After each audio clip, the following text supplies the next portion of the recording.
그러므로 너희는 지혜 없는 자가 되지 말고 오직 주의 뜻이 무엇인지 이해하라. 기도하겠습니다. 하나님, 오늘 이 시간 주님 앞에 왔을 때 주님이 이 시간들을 기억하시고 또 저희들의 마음들을 살피시며 저희들에게 필요한 대로 공급하시고 또 우리에게 하나님의 복을 허락해 주시기를 원합니다. 주님, 악한 영들이 우리의 마음을 비집고 들어와 탐타지 않게 하시고 하나님의 말씀을 가로채지 않게 하시며 우리의 마음과 우리의 눈과 귀를 주님께 온전히 집중할 수 있도록 인도해 주시고 또 생명의 말씀의 꼴로 우리를 인도해 주시옵소서. 주님께 이 시간을 온전히 부탁하고 또 영광 받으시기를 원하며 예수님의 귀한 존함을 받들어 기도합나이다. 아멘. 안식시겠습니다. 제가 계속 하나님의 뜻과 관련된 시리즈로 말씀을 선포하고 있습니다. 오늘은 하나님의 뜻을 발견하기 위한 표지판들에 대해서 살펴보겠습니다. 하나님의 뜻을 발견하기 위한 표지판들.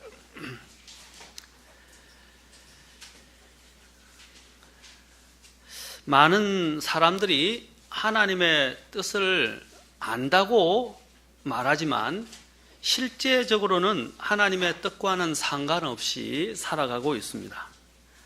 하나님의 뜻에 대해서는 머리로는 알지만 우리의 삶은 머리로 행하는 것이 아닙니다. 가슴으로 행하는 것입니다. 반드시 하나님의 뜻을 행하기 위해서 하나님 앞에 순종하고자 하는 마음의 의지가 필요하고 하나님의 은혜를 깊이 있게 알아가는 것이 필요합니다.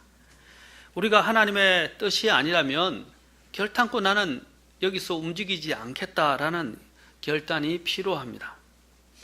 어떤 설교자께서는 하나님의 뜻을 발견하고 성취하는 것이야말로 가장 성공적인 인생이다라고 말했습니다. 참으로 의미 있는 말입니다.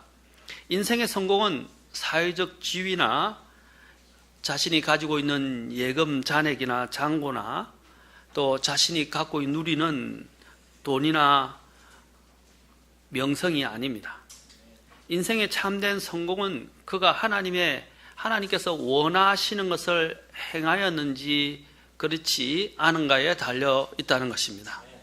하나님께서 기뻐하시는 것은 그분의 사역을 얼마나 크게 일으켰는가 또는 그분의 사역을 얼마나 드러내었는가 또 드러내도록 내가 그렇게 또 일했는가에 달려있지 않습니다. 뒤에 살펴보겠지만 사람들은 다른 사람들의 눈에 보이기에 좋은 일종의 저는 이것을 이렇게 부릅니다. Success Syndrome이라고 하는데 이 성공 증후군에 사람들이 시달리고 있어요. 눈에 보이기에 좋은 결과를 자꾸 얻어야 된다는 강박관념 속에서 살아가고 있습니다. obsession 신드롬이라고 할 수 있어요. obsession이란 말은 자꾸 강박증에 시달리는 것입니다. 뭔가를 해야 한다. 뭔가를 눈에 보이는 결과를 낳아야 된다 하는 자꾸 그런 강박증에 시달리는 사람들이 많아요. 오늘날 사람들 보면 모든 일을 하는데 강박증에 시달리고 있어요. 어떤 보이지 않는 이런 강박증에 의해서 자꾸 자기 자신을 몰아세워가고 뭔가를 나타내고 특히 한국 사람들은 정서들이 다른 사람들에게 보이기 위한 부분들이 참 많아요. 과신하고 또 보여주고 또 내가 이렇게 하고 있다는 걸 내세우고자 하는 그런 성향들이 한국 사람들에게는 참 많다고 합니다. 그래서 자랑도 하고 뭔가 또 빠른 성과를 원하기 때문에 빨리빨리라는 문화가 외국 사람들의 보기에는 정말 이해가 안 갈 정도로 조급하고 몰아붙이는 것들을 그게 좋은 장점일 수도 있지만 단점일 수도 있습니다. 여러분들이 전에도 말씀드렸지만 중국의 은행에 가면요 하루를 포기하셔야 돼요. 사람들이 너무 많고 일 처리가 늦기 때문에 은행에 가면 몇 시간 기다려야 하는 것은 다반사입니다. 또 여러분들이 혹시 선진국이라는 미국에 가도 안 그럴 것 같습니까? 미국에 가도요, 공무원들의 행정하는 게 우리나라하고 달라요. 우리나라처럼 이렇게 빨리 또 전자적으로 처리되고 빨리 처리되는 데가 없어요. 우리는 늦다고 왜 빨리 안 하냐고 이야기를 막 다그치면서 이야기하겠지만, 미국 사람들은요, 공무원들한테 함부로 할 수 없어요. 경찰관들에게는 더더욱 또 함부로 할 수 없어요. 공무원들이 하는 대로 그대로 기다릴 수밖에 없어요. 그들은 융통성이라는 것이 없을 정도로 그냥 절차에 따라서 하나하나 시간이 걸리더라도 그렇게 합니다. 우리는 어떤 때는 절차를 뛰어넘기도 하고, 그렇죠? 또 어떤 때는 그냥 대충 땜박질식으로 그냥 임기응변적으로 넘어가는 때도 있습니다. 그러나 미국에서는 그런 것이 드물어요. 미국에 가면 답답해요. 우리나라는 또 인터넷 굉장히 빠르죠? 우리나라처럼 인터넷 빠른 데 없어요. 미국 가면 인터넷 안 되는 곳이 되게 많습니다. 그리고 또한 심지어는 이 와이파이가 안 잡히는 것도 많을 뿐 아니라 인터넷 속도가 굉장히 느려요. 우리 이전에 한 10년 전에 이 속도로 생각하시면 돼요. 그 정도로 속도가 물론 빠른 것도 있는데 대부분 다 느려요. 속이 터집니다. 호주에 가면요, 호주에서 이렇게 하시는 분들을 이야기를 들으면 호주에 계신 분들이 인터넷 속도가 한 페이지가 뜨는데 너무 시간이 느려서 그냥 속이 뒤집어진다 그래요. 포기해야 할 정도까지 사람의 이 성질을 테스트한다고 그럽니다. 답답하다는 거예요. 그런데 우리가 지금 하나님의 일을 할 때도요, 이런 한국 사람들이 너무 지나친 빨리빨리와 성과 위주의 이 증후군에 시달리고 있다는 거예요. 강박 증후군에. 우리는 하나님의 뜻을 그렇게 하려고 해서는 안 됩니다. 하나님의 뜻이 즉각적으로 하나님께서 계시하는 경우도 있고 직접적인 명령도 있지만, 또 하나님께서 시간을 갖고 하나님의 뜻을 깨닫게 하기 위해서, 또 알게 하시기 위해서 우리를 훈련시키시고 준비시키는 때도 있다는 것입니다. 청년 변호사였던 찰스 피니 유명하죠. 기도응답과 고아원 양육과 또 목회 사역을 했던 분인데, 이 찰스 피니가 어느 날 뉴욕주의 어느 마을에 있는 자기 법률 사무소에 앉아 있었습니다. 그는 처음에 변호사였어요. 아직 이른 아침이었는데 주님이 그의 마음속에 찾아오셔서 조용히 그에게 물었습니다. 피니야, 내가 지금 하는 일이 끝나면 무엇을 하려느냐? 그러자 피니가 간판을 내걸고 변호사 개업을 하겠습니다. 그러면 그 다음에는 어떻게 하려느냐? 부자가 되겠습니다. 그 다음에는 어떻게 하려느냐? 은퇴하겠지요. 그 다음에는 어떻게 하겠느냐? 죽겠지요. 그 다음에는? 이라고 묻자 피니의 목소리는 떨리기 시작했습니다. 그래서 떨리면서 그는 이렇게 말했습니다. 심판이 있을 것입니다. 그리고 젊은 피니는 반마일 떨어진 숲속으로 달려갔습니다. 그곳에서 기도하면서 그는 하나님과 더불어 평안을 맛보지 않고는 그 자리를 결코 떠나지 않겠노라고 맹세를 했습니다.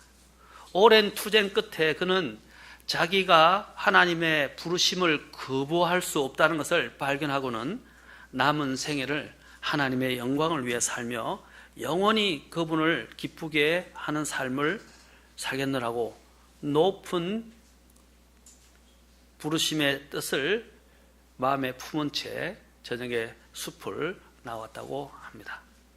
이러한 위대한 설교자였고 많은 이들에게 큰 영향을 주었던 찰스 피니와 같이 우리가 이 세상에서 구원을 받았을 때에 우리는 분명히 하나님의 인도를 거부할 수 없었을 것입니다. 인생에서 가장 중요한 것이 바로 하나님의 뜻을 발견하고 그분의 뜻 안에서 걸어가는 것입니다. 하나님의 뜻 밖에서 살아가는 것은 인생을 낭비하는 것입니다. 낭비하는 것이에요. 영원히 기억되지도 않습니다. 아까도 말씀드렸지만 사람들이 이러한 성공, 강박, 증후군에 시달리는 대표적인 케이스를 제가 다음에 한번 그 부분을 자세하게 설교를 하겠지만 간단하게 소개를 하고자 합니다. 한 인물을 들어서. 그 중에 대표적인 사람이 바로 모세였습니다. 우리가 모세하면 또한 모세는 대단히 하나님의 사랑을 받고 또 하나님께 쓰임받은 영적인 영웅으로, 믿음의 영웅으로 알고 있습니다. 그는 또한 그의 온유함이 온 지면에 이 땅에 있는 사람들보다도 더 온유함이 뛰어났다고 말하고 있습니다. 그럼에도 불구하고 그에게도 또한 여러 가지 영적인 그래도 결함과 문제들이 있었습니다. 그 대표 중에 하나가 가장 치명적인 그의 문제가 뭐냐면 성공, 강박, 증후군에 해당하는 것입니다. 그것이 바로 민수기 20장에 기록이 되어 있습니다. 민수기 20장에 보면 이제 이스라엘 자손이 온 회중이 신 사막에 이르러서 가데스에 거하게 되었습니다. 그곳에서 미리암이 죽게 되었는데 이제 미리암이 죽었을 뿐 아니라 회중들에게 물이 없었어요. 그러자 이 회중들이 또 모여서 모세와 아론을 대적하기 시작했습니다.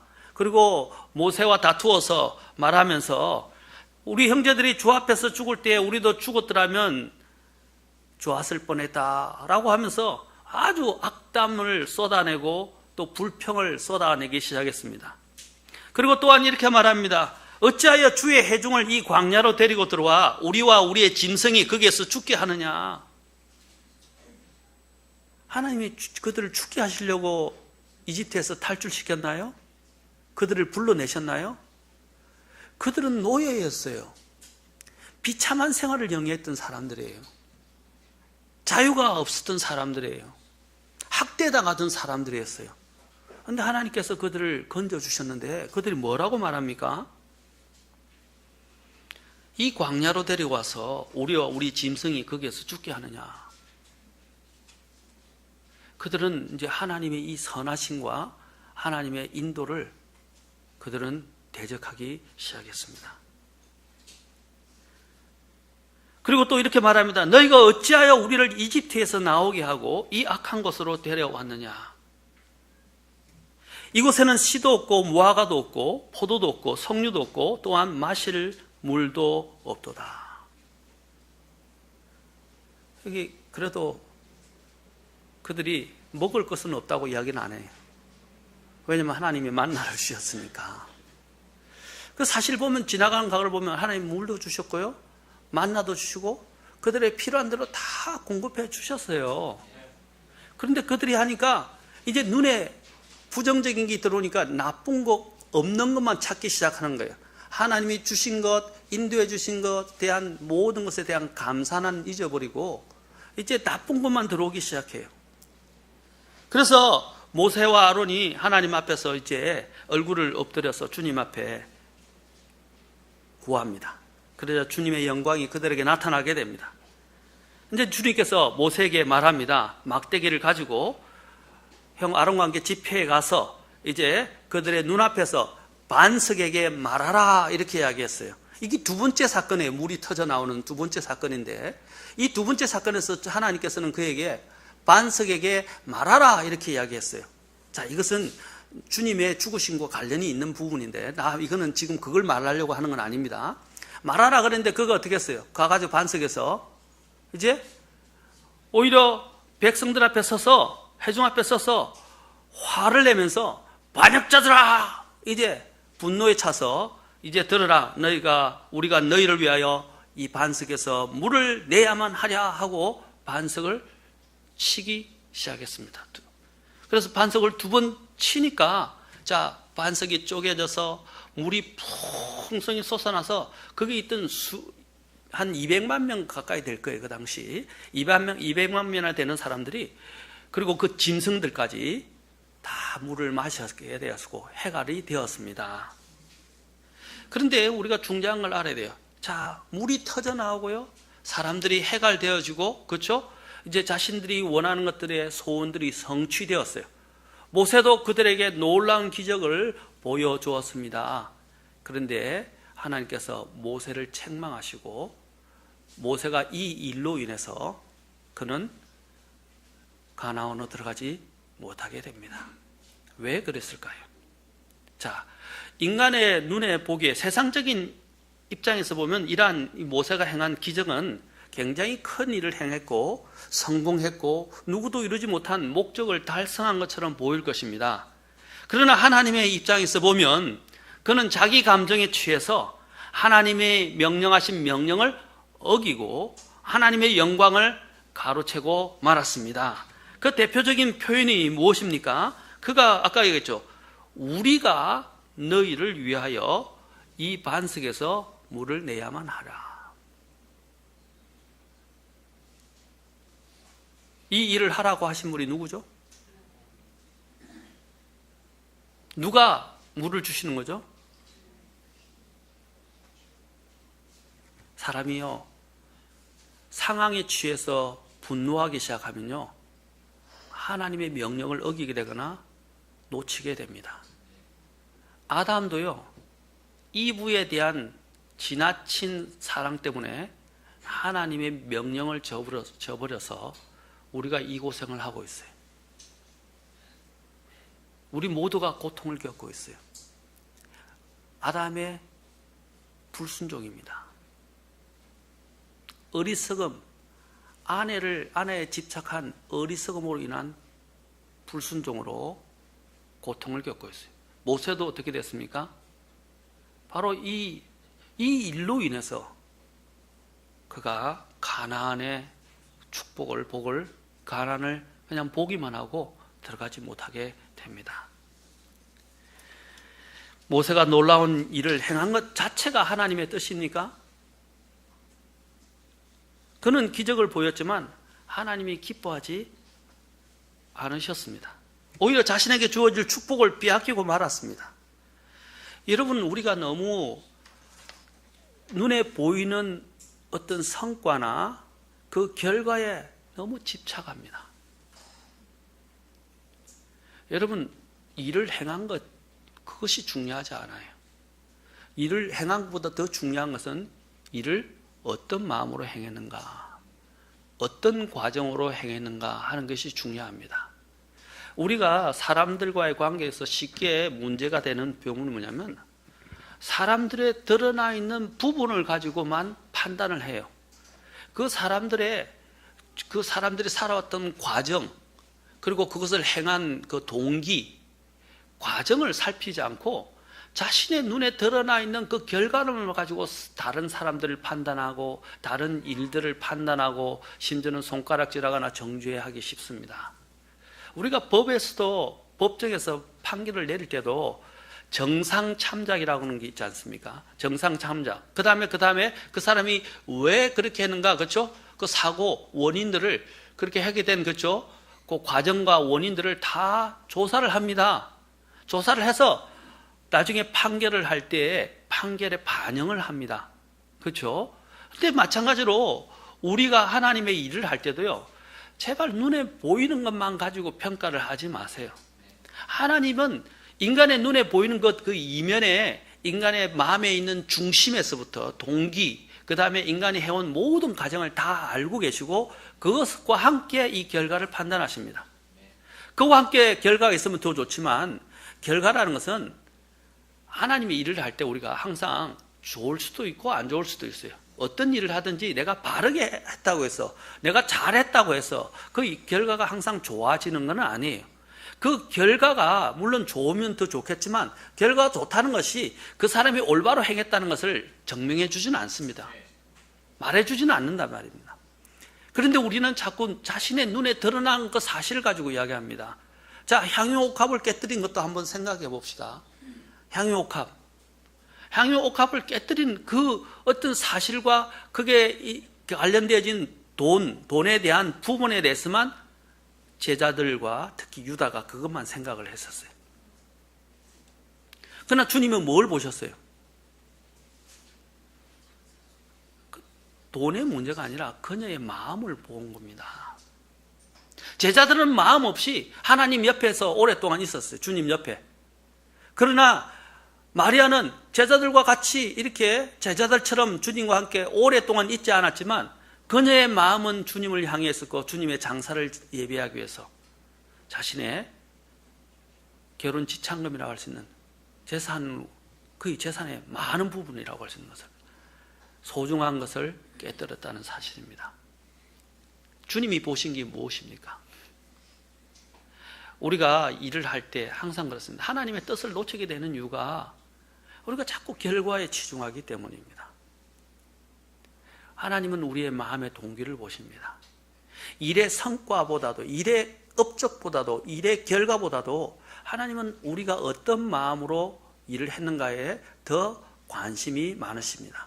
사람은 외모를 보지만 하나님은 중심을 보신다고 하셨습니다.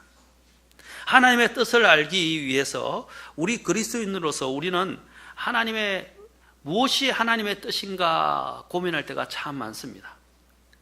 하나님의 구체적인 또한 인도함을 받기 원하는 것은 그리스도인의 삶에 있어서 그것은 가장 기본적인 소원이며 또한 우리가 그것을 알고자 하는 것이 기본적인 자세가 되어야 합니다.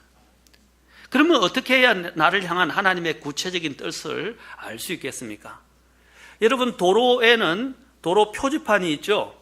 이 표지판이 있어서 우리가 그 표지판을 보고 따라갈 수 있습니다. 산행을 할 때도 산행의 곳곳에 가는 곳에는 표지판이 있어요. 그 표지판이 없는 곳에서는 사람이 또 지나간 자리가 있습니다. 만약 표지판을 무시한다면 우리는 잘못된 길에 들어서게 되거나 또 길을 우회하게 되거나 많은 경우 시간과 에너지와 또 심지어는 차를 몰고 있다면 기름을 낭비하게 되는 것입니다. 물론 표지판이 잘못 표기되거나 오래되었거나 이미 변경된 그 장소를 교체하지 않아서 문제가 되는 경우도 있습니다. 그런 극단적인 경우를 제외하고 우리는 일반적인 경우를 생각해 보겠습니다. 꼭 보면요, 꼭 특이하고 예외적인 경우를 들어서 문제를 제기하는 사람들이 있더라고요. 자, 우리가 일반적인 경우를 생각해 봅시다. 숙달된 비행기 조종사들이 뜻밖에도 평범한 비행 중에 사고로 죽는 비율이 더 높다고 합니다. 그러니까 긴장을 하고 비상식이나 정말 이착륙할 때가 굉장히 어려운데 그때 사고가 나는 것보다 평범한 비행 가운데서 사고률이 훨씬 더 높다고 합니다. 그 원인은 비행 중에 판단을 잘해야 하는데 비행 중에 판단을 할 때 자신의 실력을 너무 과신하거나 비행 경험을 너무 의지한 나머지 심지어는 어떤 상황이 생겼을 때 계기판을 믿지 않고 자기의 경험과 자기의 판단을 믿는다는 거예요. 그래서 비행기 조종, 물론 비행기의 경우는 계기판이 고장날 수도 있지만 그런 경우는 거의 드뭅니다. 대개 사고의 경우는 계기판을 보지 않고 자신의 경험만을 의지한 사람들이 많아요. 그래서 비행기를 이제 조종사들을 교육시킬 때에는요, 어떤 일이 있어도 계기판을 철저히 바라보고 자신의 감정을 믿지 말고 계기판을 믿으라고 가르친다고 합니다. 특히요, 바다와 하늘을 같이 이렇게 다 푸른색이잖아요. 근데 비행기가 돌잖아요, 이렇게. 특히 여러분이 알고 있는 이런 폭격기 같은 경우는 굉장히 빠른 속도로 움직이는데 이게 계속 회전을 할 경우가 있어요. 연습 중에는 회전할 때 보면 어떤 것이 바다고 어떤 것이 하늘인지 헷갈린다 그런데요. 그런데 자신의 이 경험을 믿으면 어떻게 해요? 바다와 하늘을 잘못 착각해서 추락하게 됩니다. 그런데 계기판을 보면 계기판이 어디가 뒤집어졌는지를 한눈에 볼 수가 있어요.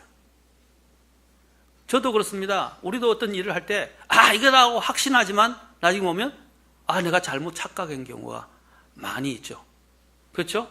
저도 길을 가면서 운전할 때도 내비를 안 믿고 이건 내가 익숙하다고 생각해서 들어갔다가 낭패를 당한 경우도 있어요.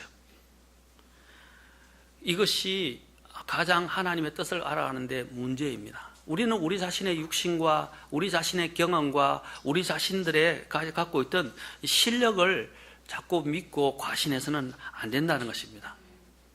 우리는 우리의 경험이 아니라 하나님이 말씀해 주신 그 표지판, 그 계기판을 우리는 믿어야 합니다. 특히 감정에 대한 문제가 그것입니다. 감정은 무엇입니까? 여러분, 우리가 하나님을 섬길 때 진리라는 사실이 있고 또 우리의 그것을 견인시키는 믿음이라는 것이 있고요. 그렇죠? 그 다음에 감정이라는 객차가 있습니다. 여러분, 객차로 사실이라고 하는 기관차를 끌 수 있습니까? 없습니다.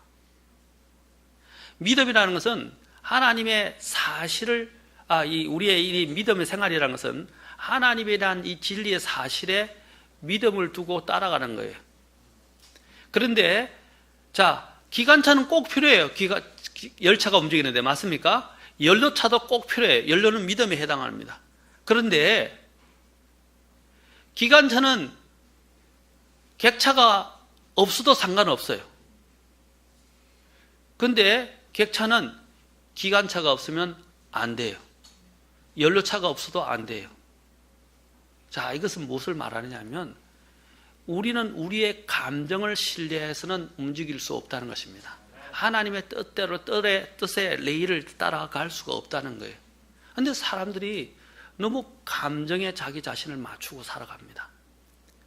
내가 기분이 좋으면 하나님이 나와 함께 하신 것 같고, 내가 일이 잘 풀리면 하나님이 나와 함께 하신 것 같고요.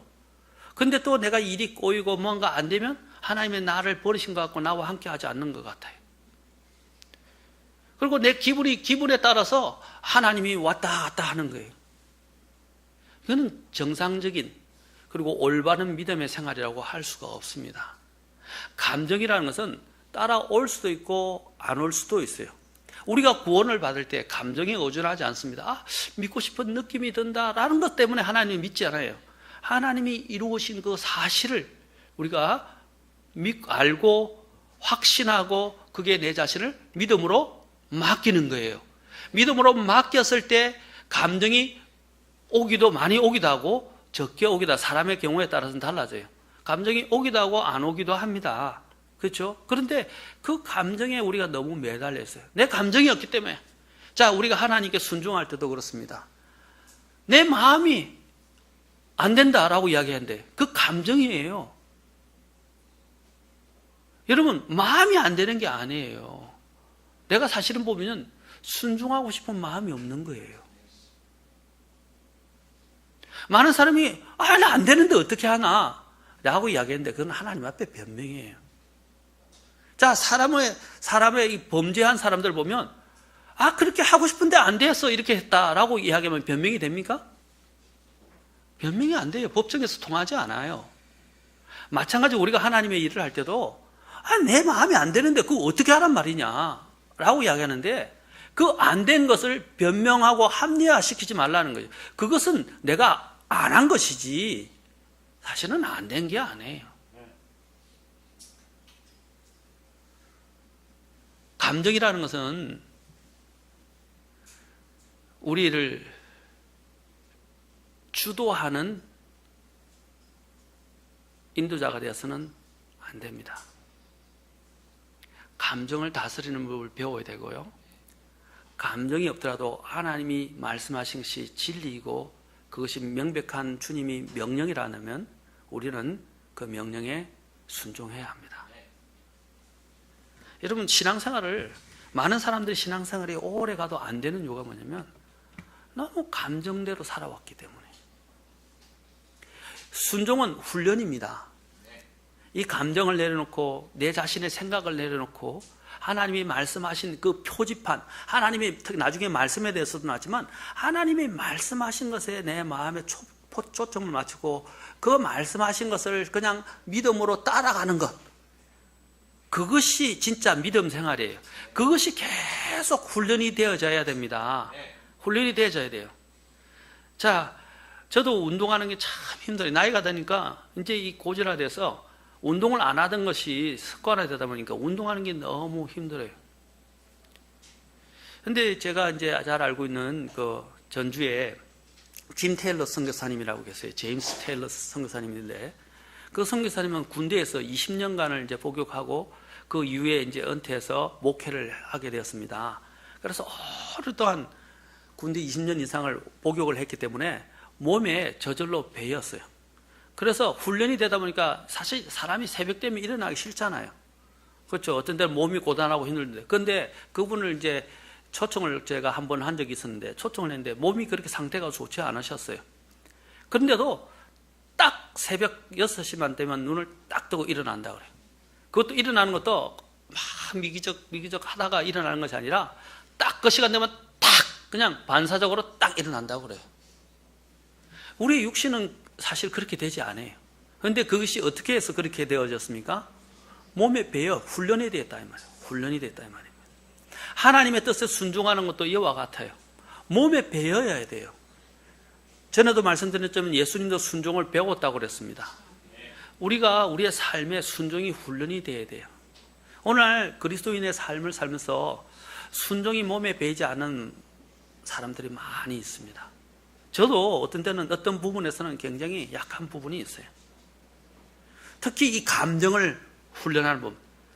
내 마음이 이끄는 대로 살아가지 말고요. 우리는 믿음으로 사는 사람이지 마음은 중요합니다. 그러나 마음보다 믿음이 더 앞선 것이지 마음의 상태에 따라서 우리가 하나님을 섬기는 게 아니에요. 그래서 성경은 어떤 것보다도 뭐라 그랬어요? 그 어떤 것보다도 모든 일에서 마음을 지키라 하라 그랬어요. 마음을 지키라. 마음 가는 대로 하지 말라 이 말입니다. 그런데 자꾸 사람들은 내 마음이 안 된다는 거예요. 그건 마음이 고장 났거나 마음이 훈련이 안 된 거예요. 그렇게 되면 하나님의 뜻을 쫓아가고 행하기가 어렵습니다.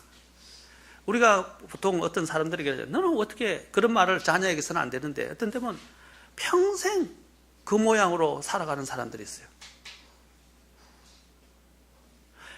그런데 그럼 늘 변명하는 게 안 된다는 거예요. 안 되는 게 아니라 하나님의 뜻인 줄 알고도 행하지 않으면 그거 죄입니다. 안 되는 게 아니라 하나님의 뜻이라고 한다면 나를 꺾어야죠. 맞습니까? 우리가 어떤 전문가가 특히 운동선수, 전문적인 운동선수가 되려면 어떻게 해야 돼요? 자신이 육신이 원하는 것을 꺾어야 됩니다. 자제해야 돼요. 그리고 그것을 완전히 그 훈련을 통해서 그걸 극복해내야 됩니다. 육신이 원하는 게 아니라 내가 목표로 하는 것을 이룰 수 있도록 내 육신을 제어하고 통제하고 훈련시키고 바꾸는 것입니다. 이 세포가 여러분 훈련을 시키면 세포에도 기억력이 있다고 그래요. 기억세포. 그것을 그대로 인식하고 저장이 된대요. 그렇죠? 마찬가지로 우리 세포가 운동을 하면서 그렇게 하도록 그렇게 계속 그렇죠? 입력을 시켜서 그것이 저장이 되고 축적이 되면 어떻게 해요? 세포가 이제 그렇게 되는 거예요. 그런데 우리가 그걸 하지 않고 거기 자꾸 세포가 처음에는 거부한다고 밀어낸다고. 자, 아이가 처음에는 자기가 싫어하는 걸 주면 어떻게 해요? 입을 계속 밀어내죠. 우리 어린아이도 여기 있지만 한나처럼. 밀어내요. 안 먹으려고 자꾸 막 혀를 내밀고 밀어내요. 그런데도 어떻게 해요? 계속 주고 이제 그것이 먹어야 된다는 걸 알고 이제 먹기 시작하면 어떻게 해요? 그 맛을 알게 됩니다. 특히 이유식할 때. 마찬가지입니다. 처음에는 우리의 몸이 거부합니다. 우리의 육신이 그걸 거부해요. 그러나 그것을 훈련을 통해서 그것을 체질을 바꿔야 됩니다. 영적인 체질을 바꿔야 돼요. 그래야 여러분 하나님의 뜻을 쫓아갈 수 있어요. 하나님의 뜻을 할 때 하나가 올 때 너무 많은 것을 갑자기 다 할 수는 없어요.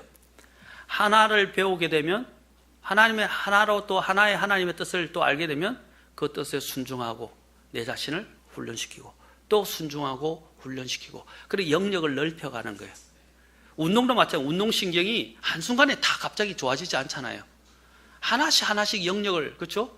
스킬을 또 늘어가면서 영역을 넓혀갑니다. 마찬가지입니다. 영적인 것도 똑같은. 그래서 성경을 이야기할 때 육체의 훈련은 약간의 유익이 적다 그랬어요. 그러나 경건의 훈련은 이러고 그렇죠. 이 생과 장차 올 세상에서 그렇죠? 유익이 있다고 이야기했습니다. 경건의 훈련이라고 말하고 있어요.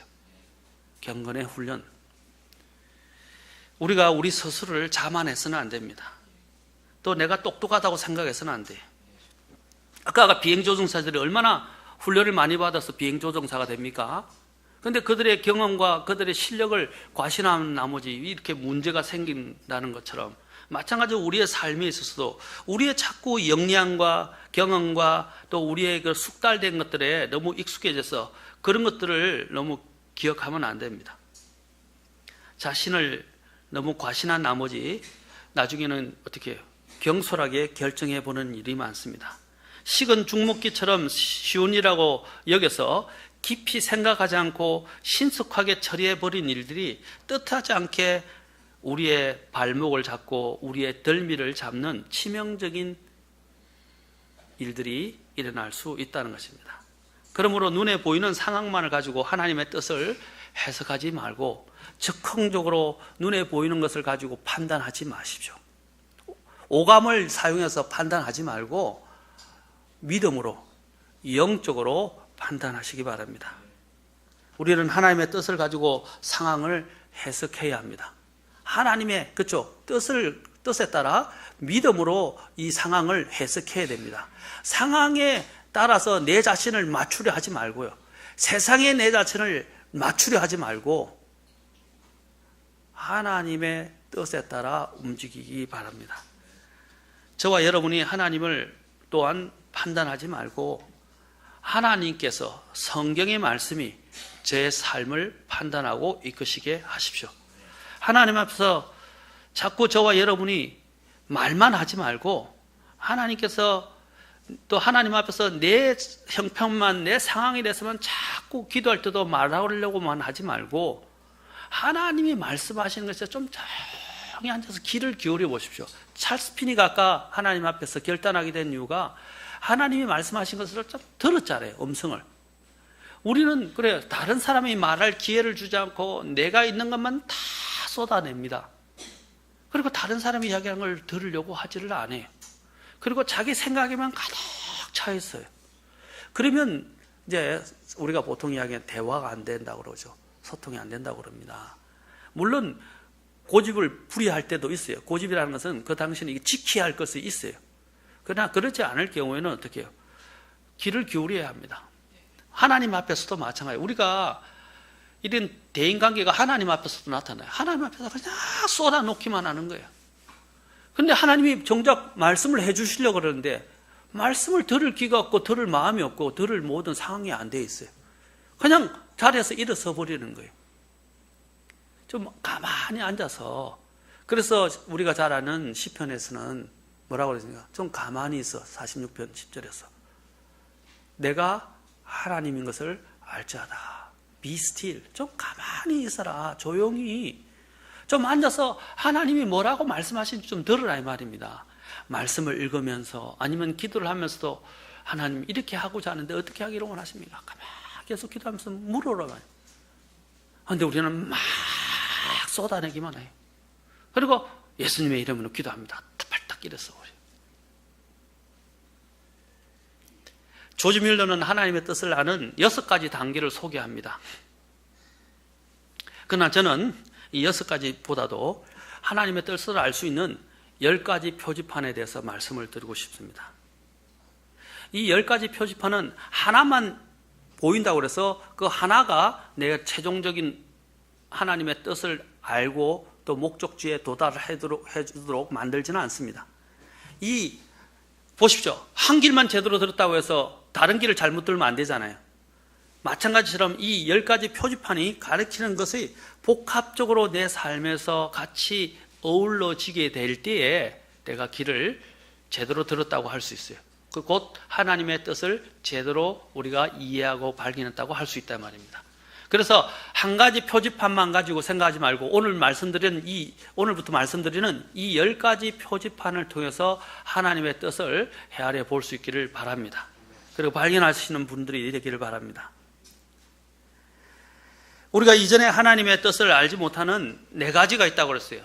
첫째는 순종하려는 의지가 결여됐다라는 것이고, 두 번째는 정직성이 결여되었을 때다라고 그랬어요. 사실 우리가 모든 일을 할 때 부정직하기 때문에 문제가 많이 일어납니다. 왜곡되고 속이고, 그렇죠? 기만하고. 그 다음에 또한 세 번째로는 하나님과 흥정이나 협상을 하려 할 때 일어난다는 것입니다. 그리고 네 번째로는 하나님과 하나님의 일에 무관심하게 되니까 하나님이 주신 그 뜻을 알 수가 없어요. 자, 오늘은 거꾸로 뒤집어서 좀 더 중요한 면 살펴보면서 10가지 표지판에 대해서 보겠습니다. 제일 중요한 것 첫 번째, 전에도 뒤집어서 이야기한 것처럼 순종하고자 하는 마음과 순종입니다. 순종하고자 하는 마음과 순종. 그래서 전에 제가 요한복음 7장 17절을 중심으로 말씀을 드렸습니다. 자, 우리가 하나님의 뜻을 안에서 하나님의 표지판을 따라 걸어가는 것이 좋습니다. 어떤 청년이 은혜에 충만해서 은혜에 너무 충만한 나머지 자기 도취에 빠졌어요. 그래서 성경에 예수님과 베드로가 물 위를 걸었던 것을 기억하고 예수님께서 나보다 더 큰 일을 너희가 믿음을 가지면 할 수 있다고 하신 말씀을 기억해서 또 산을 옮길 수 있는 믿음이 있다는 것도 기억을 해서 그 믿음을 가지고 한강을 건너기로 작정을 했습니다. 그래서 물 위로 한 발 내어 딛자마자 물 위로 걸어갈 것이라고 믿었던 청년은 그만 물에 빠져들고 실망하고 말았습니다. 그래서 이 일로 목사님을 찾아가서 따지듯 물었습니다. 믿음이 있으면 목사님은 산을 옮길 수 있다고 하고 제자들도 물 위를 걸었는데 저는 기도하고 은혜도 충만한데 왜 물에 빠지는 것입니까? 라고 물었어요. 그러자 목사님께서 그 청년에게 이렇게 대답하셨습니다. 예수님께서 물 위로 걸어오라고 하셨나요? 아니요. 그러니까 빠지지요. 베드로는 예수님이 걸어오라고 하셨습니다. 우리 하나님의 자녀들이 하나님의 뜻을 이루고 하나님의 영광을 나타내고자 하는 그 욕구, 그리고 하나님이 말씀하신 그 명령이나 표지판에, 특히 말씀의 표지판에 주의를 기울여야 합니다. 무디는 기도는 내 필요에 의해서 하나님을 내 편으로 만드는 것이 아니라 하나님의 뜻에 나를 조정해 맞추는 것이다 라고 말했습니다. 우리가 자꾸 내 필요에 하나님을 맞추려고 합니다. 아닙니다. 우리는 하나님께 우리 자신을 맞춰야 돼요. 어느 기업의 사장이 살이 너무 쪄서 자신이 좋아하는 커피 케이크 전문점을 가지 않게 되었습니다. 그러던 어느 날 그 커피 케이크 전문점 앞을 운전하여 지나가게 됐는데, 그런데 그날따라 가게 진열대 중앙에 있는 커피 케이크 하나가 그렇게 먹음직스럽게 보이는 거예요. 그래서 이렇게 기도했습니다. 하나님의 뜻이거든 저 가게에 제 차를 세울 수 있는 자리를 주십시오. 그러나 차 자리가 나지를 않아요. 그러기를 8바퀴를 돌자 마침내 차 세울 자리가 났습니다. 그래서 그는 주여 주님 고맙습니다 하고 그 케이크를 사서 마음껏 먹었다고 합니다. 자, 우스개의 이야기인 것 같지만 우리가 그래요. 이런 요행을 통해서 자신의 욕구를 채우려고 그러고 자신이 원하는 바가 관철되지 않으면 계속적으로 요구해서 어떻게 해요? 그걸 하나님의 뜻이라고 왜곡하고 받아들인다는 거예요. 육신의 소욕인지 정말 하나님이 말씀하신 것에 대해서 분간하지 않습니다. 우리는 육신의 소욕에 너무 우리 자신이 길들여 있고 육신의 소욕이 내 자신을 압도하기 시작하면 육신의 소리를 뭐라고 하냐면 하나님의 뜻으로 둔갑을 시키고 그것을 하나님의 뜻이라고 하면서 내가 그것을 취하게 된다는 것입니다. 이게 얼마나 위험천만한 일입니까? 동물 우화에서 보면 사자는 오늘도 일용할 양식을 주십시오 하고 기도했고, 사슴은 오늘도 사자의 위협에서 안전하게 풀을 뜯을 수 있도록 지켜주십시오 라고 기도할 때 하나님은 누구의 기도를 들어주실지 의문이 생기지 않습니까? 만약 이러한 것이 우리가 지금 이 예화에서 보는 것처럼 사슴이나 사자의 문제가 이게 나의 문제라고 생각해 보십시오. 우리가 자신과 관련된 문제라면 이렇게 기도하기 쉽지 않을 것입니다. 그런데 우리가 은연중에 우리는 우리의 입장에서 너무 하나님 앞에 우리의 입장, 우리의 이기적인 마음의 입장에서 하나님 앞에 요구한다는 거예요. 그리고 아까도 이야기했지만 그렇게 안 되면 계속해서 요구를 하고, 그리고 그것이 이루어지는 것처럼 보이면 어떻게 해요? 하나님의 뜻이라고 이야기를 한다는 것입니다. 전에도 말씀드렸지만 이스라엘 백성들에게 하나님 광야에서 그들이 요구하는 메추라기를 주었을 때 그들의 삶은 어떻게 됐어요? 그들은 더 야위게 되었다고 그래요. 영적으로 더 야위게 됐어요. 그의 혼은 야위게 되었다고 그랬어요. 응답을 받는 것이 좋은 일인 것 같지만 응답을 받는 것이 나에게 저주가 되고 독이 될 수도 있어요. 전에도 말씀드렸지만 하나님이 우리의 인생을 인도하는 것이 최선이라는 것에 대한 믿음이 필요합니다. 그리고 만족할 줄 아는 법을 배워야 합니다. 그리고 아까도 얘기했지만 정직하게 내 이익을 내려놓고 내가 원하는 육신의 소욕을 내려놓고 정말 하나님이 말씀하시면 내가 행하겠나이다 하는 순종의 자세가 제일 중요해요. 하나님이 뭐라고 말씀하시는지 행하겠나이다. 그런데 단 이렇게 이야기하면 안 돼. 주님이 제자들을 부르셨을 때 제자들이 뭐라고 했어요? 내가 주님을 따르겠습니다. 그러나 but 그리고 또는 이 한 가지만 허락해 주십시오. 조건이 있습니다. 그렇게 하지 마세요. 하나님 앞에 조건을 붙이지 마세요. 하나님이 뭐라고 말씀하든지 제가 행하겠나이다 라고 내 자신을 내려놓고 주님 앞에 드리십시오. 토마스 아 캠피스는 올바른 기도에 대해서 이렇게 말하고 있습니다. 오 주님, 당신은 무엇이 최선인지 아십니다. 모든 일을 당신의 뜻대로 이루소서. 당신이 선택한 것을 당신이 선택한 양만큼 당신이 선택한 순간에 주옵소서. 당신이 원하는 곳에 나를 두시고 적당하다고 생각되는 대로 나를 다루소서. 나는 당신의 손안에 있습니다. 당신의 뜻대로 인도하소서. 나는 무슨 일이든 준비된 당신의 종입니다. 나 자신이 아니라 당신만을 위해서 살기 원합니다. 이렇게 완벽하게 살 수 있기를 얼마나 바라는지요. 찰스 피니도 그래서 자기의 인생을 내려놓고 변호사가 되어서 돈을 많이 벌고 살고자 했던 그 꿈을 내려놓고 고아원을 운영하면서 목회자의 길을 걸어가게 되었습니다. 하나님께서는 저와 여러분의 구하는 기도를 들어 응답하시고 응답을 통해서 우리는 하나님의 자녀임을 깨닫게 됩니다. 하나님의 이 뜻과 섭리와 은혜는 마치 우리가 딱딱딱딱 들어맞는 이 수학 공식과 같은 것이 아니에요. 우리는 그 수학 공식에 맞춰서 하나님을 섬기는 것이 아닙니다. 우리는 하나님과의 이런 정말 상호적인 관계를 통해서 하나님 앞에 나아가고 하나님을 닮아가고 하나님이 기뻐하시는 일들을 행하게 되는 것이고 또 하나님의 뜻을 발견하게 됩니다. 우리는 우리의 마음을 행하고자 하는 마음이 필요합니다. 하나님의 마음을 행하고자 하는 마음이 필요합니다. 하나님은 억지로 끌고 가지 않으십니다. 하나님은 억지로 하지 않아요. 하나님은 인격자예요. 마귀는 강제로 역사합니다. 그러나 성령님은 인격적으로 우리에게 행하십니다.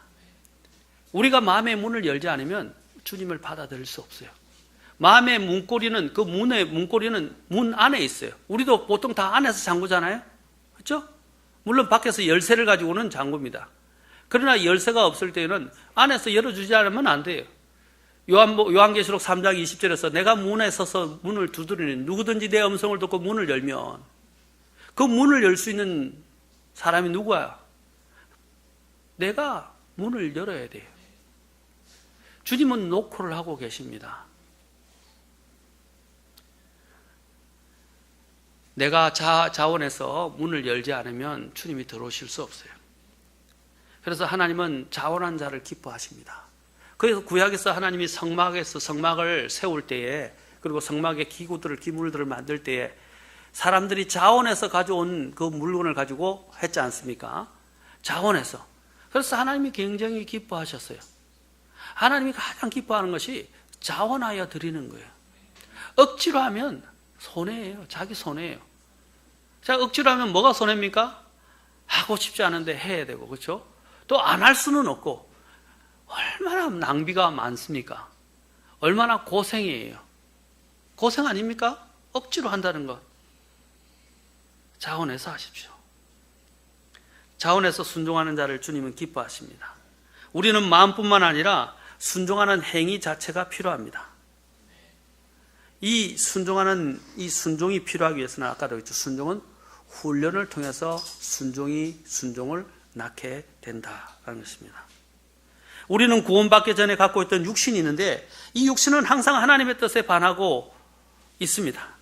이 육신이 훈련을 통해서 순종의 훈련을 통해서 빚어진다면 우리 안에 있는 새 사람의 능력이 하나님께 순종하도록 이끌어줄 것입니다. 아까 제임스 텔러 선교사님 이야기한 것처럼 딱 6시간 눈이 저절로 뜨고 그냥 미적거림 없이 일어나는 것처럼 반사적으로 마찬가지로 우리도 그렇게 그냥 즉각적으로 하나님 앞에 순종하게 되는 거예요. 우리는 이러한 영적인 훈련, 마음, 하나님께 순종하는 마음이 제일 중요하고 그 다음에 그 마음을 가지고 빨리 순종을 해서 계속적인 순종을 통해서 순종이 훈련되도록 하시기 바랍니다. 두 번째는 이제 하나님의 말씀인데 다음 시간에 우리가 계속해서 이제 10가지 표지판 쪽에 두 번째, 세 번째 계속해서 살펴보도록 하겠습니다. 다 같이 기도하시겠습니다. 일어서시겠습니다.